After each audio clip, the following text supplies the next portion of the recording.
युद्धामुळे जागतिक मंदीची शक्यता वर्तवली गेली आहे। इंधन दरवाढीमुळे अर्थव्यवस्थेला धोका निर्माण झालाय।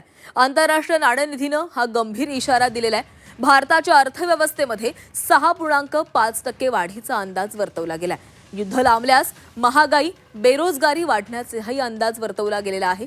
अमेरिका, इस्रायल आणि इराण विरुद्ध सुरू केलेलं हे युद्ध सुरू राहिलं आणि त्यामुळे इंधनाचे दरातील वाढ 2 वर्षांपर्यंत कायम राहिली। तर जागतिक अर्थव्यवस्थेमध्ये मंदी येण्याचा धोका आहे, असा इशारा आंतरराष्ट्रीय नाणेनिधीनं दिलेला आहे। IMFचा वर्ल्ड इकॉनॉमिक आउटलुक अहवाल मंगळवारी प्रसिद्ध झाला।